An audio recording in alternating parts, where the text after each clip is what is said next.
دين الثر شرودنجر equation معادلة شرودنجر. Schrodinger equation,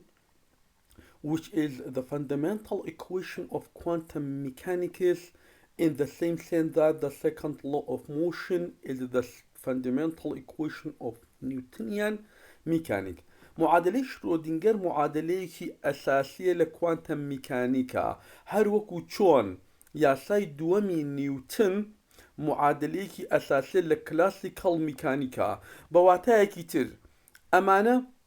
بۆ پیان ئەڵین فەندەمێنتڵ ئیکویشن معادلەی ئەساسی لەبەر ئەوەی ناتوانین بڵین لە شتی ترەوە درایڤ کراون، بەڵکو شرۆدینگەر ئیکویشن پۆستیولیت کراوە، هەر وەکو چۆن یاسای دووەمی نیوتن F is equal to m ئەی پۆستیولیت کراوە. شرۆدینگەر ئیکویشنیش بە هەمان جۆرە، کەواتە ئەڵێین Schrodinger's equation is a wave equation، معادلەیەکی مەوجیە in the variable psi، کە گۆڕاوەکەی تێیدا کێیە؟ گۆڕاوەکەی تیایدا پسایە. پسای وتمان پێشتر ئاماژەمان بۆ کردووە، پسای دیسکریپشنی حاڵی پارتیکڵەکە ئەکات، ئەو پارتیکڵێکەوە حرەکە ئەکات، پارتیکڵێکی جوڵە وەیڤێکی لەگەڵایە ئێمە چیمان داناوە بۆی پسایمان بۆ داناوە. وەیف ئیکویشن، پێش ئەوی بینە سەر معادلەی ئیکویشن با ریڤیوەک ئەکەینەوە بۆ معادلەی مەوجی. معادلەی مەوجی چی بوو؟ consider a wave whose variable quantity is y. باوا دابنین ئێمە مۆجیەکمان هەیە، گۆڕاوەکە تێیدا چییە؟ ئەوەی کە ئەگۆڕێت وایە، دیسپلەسمنتی وەیڤەکەمان وایە. assume that this wave propagates، وا دائنین ئەم مەوجەیە کە اعتبارمان کردووە propagates انتشار ئەکا بڵاو ئەبێتەوە in the x direction with the speed v. بە ئاڕاستی x لە حرەکەکەی one dimensionە بە چ خێراییەک؟ بە خێرایی v حرەکە ئەکات و propagate ئەکات. then the propagation of the wave is described by the wave equation. پاشان propagation بڵاوبوونەوەی ئەم وەیڤە بەچی دیسکرایب بکرێن؟ توین بە معادلەیەک حساب بکەین. ئەم معادلەیەکی ماتماتیکیە، ئەگەر تەماشاکەین پاشڵ دووجا وای پاشڵ x تواندوو ئەکاتە یەک لەسەر v تواندوو پاشڵ دووجاوای پاشڵ t توانی دوو. معادلەکە معادلەیەکی عامی وەیڤە، یعنی هەر شوێنەکە ئەمەمان بینی یەکسەر ئەومان بەبیرایە ئەمە معادلەی مەوجەیە، معادلەی وەیڤە. all the solution of the wave equation must be of the form، يعني حلي ئەو معادلەیە ئەگەر بە شێوەیەکی عام لێکی بینەوە ئەمە حلەکێتی y is equal to f t زائد ناقص x لەسەر v. ئەگەر x ئایا بە ئاڕاستی x موجب حرەکەی کردو مەوجەکەمان، یا بە ئاڕاستی x سالب حرەکەی کردو، ئەم زائد ناقصە لەوە وەرئەگرێت. ئەم زائد ناقص ئەگەر بە x موجب حرەکەی کرد سالبی ئەین، ئەگەر بە x سالب حرەکەی کرد موجبی ئەینە، بۆ ئاڕاستەکەیە. کەواتە حەلی ئەم معادلەی بە شێوەیەکیان f چییە؟ f هەموو ئەو دالان کە توانای دیفرنشیەڵیان هەبێت، توانای داتاشراویان هەبێت، ئێستا نەسەری باسی ئەکەین باسی ئەم معادلەی. کەواتە where f is any function that can be differentiated، وەکو پێشتر ئاماژەم پێکرد هەموو ئەو فەنکشنانەی کەوا توانای دیفرنشیەڵیان هەبێت. the solution f کاتێک t زائد ناقصەکە کاتێ ناقصی وەرگر represent waves traveling in the x موجب direction. وهروە ئەگەر معادلی پێشوو موجبی وەرگرت چونکە زائد ناقصە وتمان، کاتێ موجب represents وێنەی ئەومان بۆکە کە وەیڤەکەمان حرەکەی کردووە in the minus x direction. Okay, consider the wave equivalent of a free particle. وهذا المعادلة موجبة free particle. free particle وەکو پێشتریش ئاماژەمان پێکرد، یعنی پارتیکڵێکە تەئسیراتی پۆتەنشڵی لەسەر نییە و فریە لە حرەکە، باوند نییە. وهذا ئەنین consider the wave equivalent of a free particle، ئەو وەیڤەی کەوا بۆ free particle دانین کاتێ حرەکەکە بە x موجب، بە x موجب حرەکەکە، بۆیە ئەها ئەلێرەشە معادلەکەمان سالبمان پێیاوە، وەکو لێرە لەسەرەوە ئاماژەمان پێ کردووە. this wave is described as an undamping، ئەمە کۆندیشنمان بۆ دا ئەم وەیڤە ئەگەر undamping بێ، مۆنۆکرۆماتیکیش بێ، مۆنۆکرۆماتیک هارمۆنیک وەیڤ، یعنی ئەم صفەتانی هەبێ ئەو وەیڤێکە بۆی دانێنەوەتە ئەندامپینگ. دامپینگ چییە؟ چونکە ئەگەر دامپینگ حساب بکەین ئەو وەیڤە بەرەو نەمانەڕوە، ئەڵێن ئەندامپینگە و مۆنۆکرۆماتیک هارمۆنیکیشە، واتە کە باسی مۆنۆکرۆماتیکەکەین یەکسەر أحادية الطاقة يا أحادية الويف لينجث، يعني single value of ئینەرجیا سنگل value of wavelength ئێتە پێش چاومان کەواتە حەلی ئەم معادلە y is equal to a e to power minus I imaginary پارتەکەیە ئۆمێگا ئەنگولەر فریکوێنسە کە ئەکاتە 2 پای جارانی فریکوێنسی t minus x لەسەر v ڤیلۆسەکەی xیش دیسپلەسمنتەکەوتوان ئەم سالبم بۆیە وەرمانگرتووە واماندانەوە کە بە ئاڕاستی xی موجب حرەکەمان هەیە دێنە سەر time dependent Schrödinger equation ئێمە شرۆدینگەر ئیکوێشنمان باس کرد شرۆدینگەر ئیکوێشن ئەبێتە دوو بەشی سەرەکیەوە یەکێک لە معادلەکان پێوتێت تایم دیپندنت شرۆدینگەر ئیکوێشن واتە لە معادلەکە تایم ئەبینین معادلەیەکی تریشمان ئەبێت کە ئەوش ئەنووسین دواتر لە سلایدەکانی دواترە ئەویان تایم ئیندیپندنت شرۆدینگەر ئیکوێشن لەو معادلات تایممان نییە یاخود پێوترێت ستێدی ستیت شرۆدینگەر ئیکوێشن سەرەتا بە کێ دەست پێکین بە time dependent Schrödinger equation دەست پێ دەکەین in quantum mechanics لە quantum mechanics a particle is described by a wave function psi هەر پارتیکلێک descriptionمان کرد بە کێ بە wave function ئەو wave functionی لەگەڵ یابوو ها چەند جاروتن پارتیکلێکی جوڵا و وەیڤێکی لەگەڵایە وەیڤەکە ماتماتیکالی هێمایەکمان بۆ دانا psi بوو کەواتە descriptioni حاڵەی پارتیکلەکە بەچی ئەکرێ بە psi ئەکرێ We assume that the wave function of a free particle moving along the x موجب direction is specified by كاتو تعبير ودانين كأو wave function بو free particle ها كاكرن لقدر free particle أصلا جوك موضوع أي potential مان لكل بيتوا كاتي حركة أكا x موجب وكل سلايد يحر بيشوتري أو سلايد بيشوتر باس مان كرد بلام ليه بواي مان كرد واي بو بلام ليه واي كأكينا بساي أو عند جوران كاريتي أكين بمجرد توين بينوسين معادلة بيشوترا تنها y مان كرده بساي أكاتا a e to power minus i omega t minus x لسر v باشان ام omega جم ازاين أكاتا 2 pi frequency omega أكاتا 2 pi frequency و velocity ام velocity أكاتا lambda جاراني frequency lambda جاراني frequency أكاتا velocity كاتا تعويز لكين أمانة كتعويز مان كلا معادلة كي سروا ام معادلة مان دسلكيه بساي أكاتا a e to power minus 2 pi I mu t minus x لسر لمدا أو ميوي إيرا لدروي كمان كا 2 pi ميو بو 2 pi كمان أشتو ميو كمان جرينا كمان ككر باشان رقصناكي بسيط ما كل بو ببي أوي كوا فيا كأكاتا لمدا لسر ميو أي باشا أي لمدا أكاتا يق لسر لمدا أكاتا تي أكاتا ميو لسر في بوجورة تعويض مان كرد أم معادلة حوتمان دست كود باشان in terms of the total energy هر particle E is equal to H جاراني ميو اگر سرو جيري ام معادلية دابشي 2 باي يعني جاراني 2 باي دابشي 2 باي يعني چیز بو سري كرتك 2 باي زياد اكين بو جيري كرتكش 2 باي زياد يعني هيچ ما نكردو باشان چي ليده 2 باي كمين تو لسري كرتا اوي H دابشي 2 باي ابيتا ديرا كونستانت ياخد H بار ام H بار اللي چي وهاتوا تلا كان معلومه وبيشتري شغل دوما ل H لسر 2 باي وهاتوا and the momentum P أكاتا H لسر لمدا ببي دواليتي دي برولي دي سان سرو جيري كرتك دابشي جارين 2 باي دابشي 2 باي أكين أو كاتا 2 باي H بار لسر لمدا مان دسكوي كاتا the wave function of a free particle is given by this relation psi is equal to a e to power minus I دابشي H بار et minus px E إنرجيا و P مومنتما كاتي إيسا تواني مان أو معادلة بيشوتر كهمان بو معادلة بدلالة تي بو position و time بو أو بو wave بو بلام كاتي أمانية معادلة بكار بيهنين بو particle كي جولاو أبي بدلالة تي بكين بدلالة إنرجي لقل مومنتما بيكين بدلالة إنرجي لقل مومنتما چونك معادلة كي wave ناتواني بيكين بكي بمعادلة بارتيكلكا بو چونك اگر انرجي بدولتينو تماشا كاين لقل مومنتما لوي اغوري بي سي من بو درجه لمعادله كوا بي سي خوانه زين بو ماسلس بارتيكلا بلام اگر ليره بدولتينو تماشا كاين انرجي من لقل كيا لقل بي 22 اغورت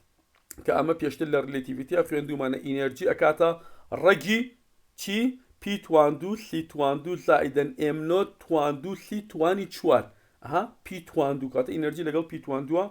أقولت بو بارتيكلك كا رست ماسي هبت رست معناتها ام نوتي وكو الكترون وكو نيوترون وكو بروتون. ئێستا ئەگەر بین ئەو معادلەی پێشوو دوو جار داتاشرایی وەرگین بە گوێرەی ئێکسەوە. دوو جار داتاشرایی وەرەگرین بە گوێرەی ئێکسەوە بزانین چیمانایەتێ. جاری یەکەم ئەگەر وەریگرین قیمەتێکمانایەتە ئەگەر بیکەین دوو جار تەماشاکەین دی تواندوو پسای دی ئێکل دوجار هەر معادلەی پێشووتر کە پسایەکە ئەیکردە ئەی ئی تو پاوەر ماینەس ئای دابەشی ئێچ بار ئیتی ماینەس پی ئێکس دوو جار بە گوێرەی ئێکسە وەریگەن کاتە ناقسەن پی تواندوو لەسەر ئێچ بار تواندوو جارانی پسای. پاشان ڕێکی ئەخینەوە بە دوو لەو دنیایان ئێمە ئەمانە پی تواندوو پسای دەرکەین لە لایەکی معادلەکەمان بێ پی تواندوو پسایمان دەکرێتە ماینەس ئێچ بار تواندوو پاشڵ دووجا پسای پاشڵ ئێکس دووجا معادلەی نۆمان دەستکەوت. ئێستا یەک جاری تریش معادلەکەمان داتاشرایی وەرئەگرین بە گوێرەی تیەوە. بە گوێرەی تیەوە گەرم معادلەی پێشوو وەرگرینەوە جارێکی تر پاشڵ پسای پاشڵ تی ئەکاتە ماینەس ئای ئی دابش ئێچ بار پسای. ئەگەر ڕێکی خینەوە ئەمە جارێکی تر ئی پسای بدۆزینەوە ئێستا کۆڵتو ماینەس ئێچ بار لەسەر ئای پاشڵ پسای دابش پاشڵتی معادلەی دەمان دەست ئەکەوێت. ئەم دوو معادلەیان بۆ وا لێ کرد ئیشمان چی بوو؟ لەبەر ئەوەی تۆتەڵ ئینەرجی ئەکاتە کاینەتیک ئینەرجی زائیدەن پۆتێنشڵ ئینەرجی. لە هەموو معادلەیەکی کە ئێمەمان بێت تۆتەڵ ئینەرجی پارتیکڵێک ئەکاتە کاینەتیک ئینەرجیەکەی زائیدەن پۆتێنشڵ ئینەرجیەکەی کاتە کاینەتیک ئینەرجی ئەکاتە چی؟ ئەکاتە یەک لەسەر دوو MV تواندوو. ئەی کاینەتیک ئینەرجی ئەکات چی؟ ئەگەر سەر و ژێرەی ئەم یەک لەسەر دوو MV تواندووە جارانی M دابەشی ئێمیکەین ئەکاتە پی تواندوو لەسەر دوو M. کاینەتیک ئینەرجی ئەکاتە پی تواندوو لەسەر دوو M بۆیە لێرە پی تواندوو پسایمانویست و ئەمەش ئینەرجی تۆتەڵەکەیە بۆیە ئی پسایمانویست. ئێستا ئەچین لە معادلەی تۆتەڵ ئینەرجیە ئەم دوانە تەعویز دەکەین بزانین چیمانەیەتێ. Assume that equationi نۆدا are valid for an arbitrary particle. بۆ هەر پارتیکڵێک ئەم دوو معادلەی کە پێشتر نووسیمان دەستیان. Assume that the velocity of the particle is small compared to the light velocity. بۆ وا ئەڵین بۆ ئەوەی ئێمە داخڵی ریلیتیڤیتی نەبین وا دائەنین کە ئەم پارتیکڵی کە هەمانەوە حرەکە دەکات خێرایەکەی کەمە لەچاو خێرایی ڕووناکیە بۆ ئەوەی ئێمە نەچینەوە ریلیتیڤیتیەوە. Then the total energy وەکو ئاماژەم پێکرد of a particle is the same of kinetic energy. کانتی ئینەرجیەکاتی یەک لەسەر دوو MV دووجا یاخود دەکاتە پی تواندوو لەسەر دوو M and it is potential energy. potential energyەکە وەکو هەرچیە بە یو ئاماژەمان پێ کردووە کەوا بوو ئەمە ئەو معادلەی تۆتەڵ ئینەرجیە ئەکاتە پی تواندوو لەسەر دوو M زائیدەن potential energy. ئەگەر تەواوی معادلەکە جارانی کێکەین جارانی پسایکەین وی فانکشنکەن ئەگەر ئەمە جارانی پسایکەین ئەمە جارانی پسایکەین ئەمە جارانی پسایکەین کاتە لێرە ئی پسایمان دەبێت لێرە پی دوو جار پسای لەسەر دوو ئێممان دەبێت لێرەش یو پسایمان دەبێت یاخود یو پسایمان دەبێت. ئێستا معادلەی نۆ دەمانێت تەعویز دەکەین لەم معادلەیە چکە کە وتمان جارانی پسای دەکەین ئەبێتە ئی پسای کاتە لە جیاتی ئی پسای معادلەی دەدانین لە جیاتی پی دوو جار پسای معادلەی نۆ دائەنین تەعویز دەکەین بزانین چیمانەیەتێ وەکو ئێرە لە شوێنی هەموو ئی پسایەکی ئێرە معادلەی چەند دائەنین معادلەی دە تەعویز دەکەین لە شوێنی ئی پسای معادلەی دە تەعویز دەکەین لە شوێنی پی دوو جار پسای معادلەی نۆ تەعویز ئەکەین کە تەعویزمان کرد ئەم معادلەیەمانەیەتێ I h bar partial psi over partial t ئەکاتە minus h bar تواندوو لەسەر دوو M partial دوو جار پسای partial ئێکل دوو جار زائیدەن u پسای ئەمە پێ ئەوتێت time dependent Schrödinger equation in one dimension. بیرتان بێ time dependent Schrödinger equation in one dimension لە یەک دایمنشنە لە یەک دایمنشنە ئەم معادلەیە هەم پسایتیایە کە وەصفێکی وەیڤی پارتیکڵمان بۆکە هەم ئێمیتیایە کە وەصفێکی جوسەیمی وەصفی پارتیکڵیمان بۆکە وەصفی پارتیکڵی ئێم ئەویش وەصفی وەیڤیمان بۆکە کەتە هەردووکیان توانیمان لەم معادلەی شرۆدینگەرە هەردووکیان کۆکەینەوە هەرچۆن دواڵیتی دی بڕۆڵیمان هەبوو لەمدا کاتە ئێچ لەسەر پیپیەکە دیسکریپشنی پارتیکڵی ئەکرد و هەروەها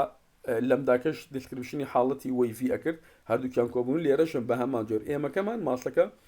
دیسکریپشنی پارتیکڵیمان بۆکە و بسایەکەش دەستکەوشنی وەی ڤیمان بۆ ئەکە هەردووکمانمان توانیمان لە معادلەی شرۆدینگەرە پێکەوە کۆیان بکەینەوە. کاتە this is the time dependent Schrödinger equation in one dimension بۆ in one dimension تەنها xم هەیە in one dimension. ئەی ئەگەر هاتوو ئێمە بڕۆینە ئەوەی کەوا لە 3 dimension قسە لەسەر ئەم بابەتە بکەین ئەو کاتە ئەڵێن in 3 dimension the time dependent Schrödinger equation is I h bar partial psi over partial t ئەلێرە ها لە جیاتی تەنها xمان هەبێ partial دووجا y partial دووجا psi partial y دووجامان دەبێت زائیدەن partial دووجا y partial z دوومان دەبێت زائیدەن v psi ئەمە هەمووی ئەتوانین بڵین ئەکاتە چی ئەکاتە لاپلاسیان لاپلاسیان دەل دووجار پسای ئەتوانین لە جیاتی هەموو ئەمانە بنووسین چی ئەم سیانە x y z توانین بنووسین ئەکاتە لاپلاسیان پسای یاخود ئەکاتە دەل تواندوو پسای کاتە the potential energy فانکشنە بۆ کێ مادام لە 3 dimensionەوە potentialەکەمان فانکشنە بۆ x y z and time. The Schrödinger equation is a basic principle وەکو وتمان معادلەیەکی ئەساسیە. It must be postulate کرا وەکو یاسای دووەمی نیوتن. It cannot be derived ناتوانین درایڤی بکەین from the other principle of physics ناتوانین لە ئەساسیاتی فیزیاوە ئەم معادلە اشتقاقکەین ناتوانین اشتقاقی معادلەکە بەڵکو معادلەکە postulate کراوە. دين الثالث expectation value القيم المتوقعة. زين قيمة متوقعة و expectation value لكوانتم ميكانيكا معناه شيء. How to extract information from a wave function. إما بيشتر أماجا من بو كردبو كبساي كويف فانكشن همو معلوماتي موجكي ياخد همو معلوماتي بارتيكلكي هەڵگرتووە ئەی باشە ئێمە چۆن بتوانین جارێکی تر ئەو معلوماتانە لە پسایۆ دەستمان کەوێتەوە معلوماتەکان چین ئینەرژی پارتیکلەکەی مۆمنتەمی پارتیکلەکەی ئەنگولەر مۆمنتەمی پارتیکلەکەیە پۆزیشنی پارتیکلەکەیە چۆن بتوانین لە پسایەوە ئەوانەمان دەستکەوێتەوە. Kabu, the wave function of a particle contains all the information about the particle. وەکو وتمان wave function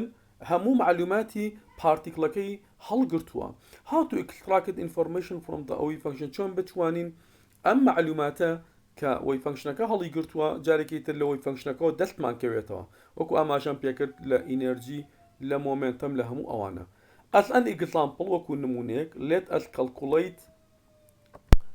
us calculate the expectation value of the position of a particle that is described by the wave function. إذا بحاول إما تبكين expectation value بو position particle ديالي بكين كdescription مان كردو بكي بو wave مان تيا بصايا in one dimension ليك dimension أمانوي expectation value بو position particle حساب بكين. To make the procedure بو أما بكين clear بو أما نشان بدين we first consider واعتباركين a number of identical particle إما جماريكي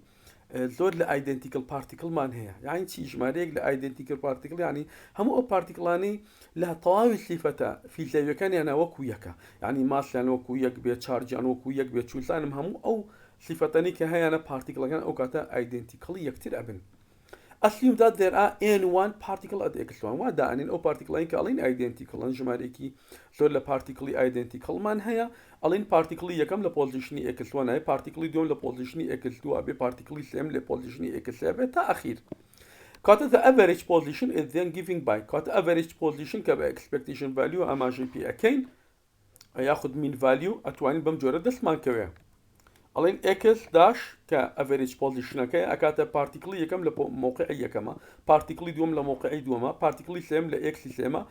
لسر جماري particle كان n1 زائد n2 زائد n ساما هاد وكو رأيك معادلة center of mass أقل classical ميكانيكا ورتان قرتبه أو أكاتا أتوانين بلين أم معادلة بكين summationi n I x I لسر summationi n I ها أوي سري كرتكا summation كوكراوي n I يك بي x يك I دو بي n I كدو بي كاتا n دو لx دو همو أوي سرو لسر أوي جيرو أجر يكي بين دو بين سي بين أوي جيرو ما بود درجة كاتا معادلة كمان كرد summation معادلة بانزا من دس كوت. إستا we are dealing with a single particle. إما اللي جاتي أوي بلين مجموعة يقلا ژمارەیەکی زۆر لە ئایدنتیکل پارتیکلمان نەبێ ئەگەر یەک پارتیکلمان نەبێ یەک سنگل پارتیکل کە لە کوانتم میکانیکا کاتە we must replace the number چی ئەگۆڕین ni of particle at xi by the probability چی گۆڕانکاریەکەکەین ni لە xi ئەکەینە probability pi that the particle be found ئەکەینە probability ئەو پارتیکڵی کە توانین بیدۆزینەوە لە ئینتەرڤەڵی dx لەکوێ at xi this probability is ئەم probability ئەو کاتە چی لێدێ pi ئەکاتە پسای توان دوو dx ئەمە کی ئەمە probabilityەکەی کەوا ئێمە لە جیاتی ئەوەی ni لە xi چکە یەک پارتیکلمانەیە کاتە لە جیاتی ni لە xi توانین probability بەکاربێنین pi بەکار بهێنین کەوا where psi I is the wave function evaluated at x أكاته x I كاتك psi I man wave function كبه حساب كرابه ل x لشيء ب x I making the substitution إما تيدا لجاتي همو n I أكينه p I وأكاته p psi 2 do dx وكو إيره ها n I كان replace لكن بكيه ب probability x I dx كاته unchanging the summation أو كاته إما كاته summation man بكاره مجموعة particle مانو number of identical particle مانو بلام اگر یک particle مان نبي او كاتبه summation نكش بگورين بوكي بو integral بكين تكامل we find that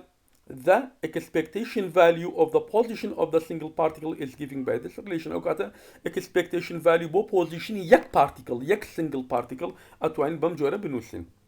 اما ام همايا كايبينن بو expectation value بكارين لمولا لكوانتم ميكانيكا ام همايا بو expectation value position اكاتا انتجرالي لناقص ما لا نهاية بموجب ما لا اكس بساي 1 دو دي اكس لسن ماينس ما لا نهاية بموجب ما لا نهاية بساي 1 دو دي اكس اما معادلة expectation value we say that اگر واد دابرين بساي normalized ب ها بيشت للليكترية كما لم تشابتري بيانشا خويندمان اگر normalized ب كواتا ام انتجرالة كجيري كرتكيا لناقص ما لا نهاية بو موجب ما لا نهاية بساي 1 دو دي اكس اكاتا يك كواتا لجياتي ام جيري كرتا اتوين شي بنوسلين شماري يك بنوسلين اگر هاتو ويفا كمان ويفا كي normalized به وين بساي is normalized كواتا the expectation value بو position particle اتوين بم معادلة هشتا دري ببرين بساي عفوا expectation value x position particle اكاتا لناقص ما لا نهاية بو موجب ما لا نهاية x بساي 1 دو دي x in more general يعني بعام اما تنها بو بوزيشن اما نوسن بلام اگر بو هر كمية كي في ساويتن consider an arbitrary quantity كبجي اكس ما يمكن ترى هر كمية كي في ساويتن ما نهبه that depends on the position احتمال لسه position but not on the momentum احتمال لسه momentum لك but not on the momentum the expectation value of this quantity is calculated as كاتب هر كمية كتير أما زياتر بو كي بكارينا أم شيء وشكل معادلين نوزدا بو دوش أتوين بكاري بينين أتوين بو potential بكاري بينين expectation value potential وهروا expectation value position بلان بو مومنتم وإنرجي ناتوين بكاري بينين كدواتر إين سري بو تشي ناتوين بكاري بينين بو تشي دواتر بو تان باس لكم تنها أما أتوين بو position لجاتي ام جي اكس potential دانين كم ايرا شكاتا potential ياخد اتوين بو بوزيشن وكو معادله هجده بكاري بين بلان بو مومنتم وانرجي شيو شكلي ترمانه بك دواتر اينا سريان كاتا the expectation value بو momentum cannot be calculated this way because according to the uncertainty principle ناتوين بو مومنتم ام شيو شكله بكاري بينين وكمان دواتر اينا سري بو لبر اوي كوا بحسبي uncertainty principle كبيشتر خويندو معناها we cannot determine the position and the momentum of the particle instantaneously اما ناتوين بالضبط momentum و position particle دياري كاين زور بوردي كاتا بفي uncertainty principle no such function as px can exist وجودينيا indeed if we specify x اگر x من بطواتي تحديد كل صوت دلتا x مان صفر دبيت كدلتا x مان صفر بو او كاتا دلتا بي مان ما لا نهاية دبيت we cannot specify a corresponding p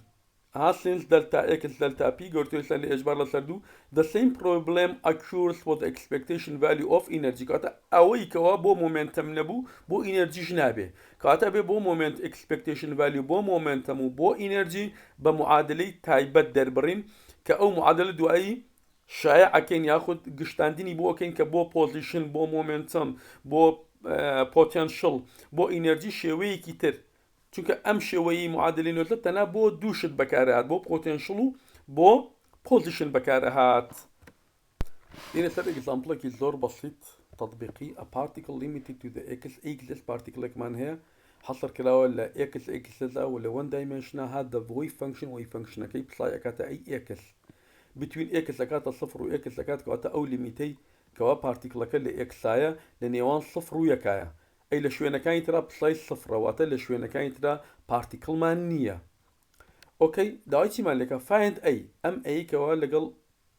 ئەم کۆنستانتەی لەگەڵ xایە داوای ئەومان لێکە for which پسای is normalized دوی function ئەو ئەم بدۆزەرە ئەو کۆنستانتە بۆ ئەوی پسای normalized دوی function بێ پاشان find the probability that the particle can be found between x لەکاتە 0.45 and 0.55 ئەو کاتە چیمان بۆ بدۆزەرەوە probability مان بۆ بدۆزەرەوە کاتێک پارتیکلەکەمان لەم ڕێنجا بێ لە نێوان 0.45 و 0.55 پاشان find the expectation value of the particle's position expectation value x مان بۆ بدۆزەرە لە نێوان 0 و 1 ئێمە زۆر بە ئاسانی ئەم پرسیارە حەلەکەین یەکەم بۆ ئەوی کۆنستانتەکە بدۆزینەوە معادلەی نۆرماڵایزت بەکارهێنین ها معادلەی نۆرماڵایز پێشتر لە ناقص مالانیەوە بۆ موجب مالانی هەیە بوو بەڵام ئێمە کە خاصی دەکەین بۆ ئەو پارتیکڵە لە 0 بۆ 1مان کەواتە ئینتیگرالەکەمان لە 0 بۆ 1 پسای توان 2 dx ئەکاتە 1 کەواتە لە شوێنی هەموو پسای ئەم قیمەتی پسایدانین دوو جای ئەەکەین لێرە و ئینتیگرالەکەی وەرەگرین ئەکاتە ئەی توان 2 لەسەر 3 ئسیکۆڵتو چەند ئسیکۆڵتو 1 ئەی ئەکاتە چەند ئەی ئەکاتە ڕەگی 3 کەواتە معادلەکەمان پسای ئەکاتە ڕەگی 3 جارانی x چونکە لە شوێنی هەموو ئەیەک ڕەگی 3 دانین ئەمە داواکاری دووەم داواکاری b probability ئەدۆزینەوە لە نێوان x1 و x2 لە نێوان 0.45 و 0.55 هەردیسان پسای توان 2 dx ئەی دۆزینەوە ئەکاتە چی 0.075 ئەگەر جارانی سەدیکەین ئەکاتە لە 7.5 احتیمالی دۆزینەوەی تەنەکە لەکوێ لەو ڕێنجی 0.45 بۆ 0.55 کەوە هەمانە دواتر expectation value ئەدۆزینەوە بۆ پۆزیشنی پارتیکڵەکە لە 0 بۆ 1 ئەمە حدودی xەکەی کە داوێتی x پسای توان 2 dx هەر بە x هێڵینەوە پسای توان 2 تعویزەکەین کە ئەکاتە ئەی توان 2 یاوەتە ڕەگی 3 توان 2 جارانی x توان 2 ئەیکەین ئەم تەکاملە کۆنستانتەکەی دەرون کە ئەمە ئەکاتە چی ڕەگی 3 توان 2 ئەکاتە 3 کۆنستانتەکە لە 0 بۆ 1 x توان 3 dx ئینتیگرالەکەی وەرەگرین ئەکاتە ئەم قیمەتە ئەکاتە 3 لەسەر 4 کاتە ئەکاتە 0.75 کاتە expectation value x لە نێوان 0 و 1 is equal to 0.75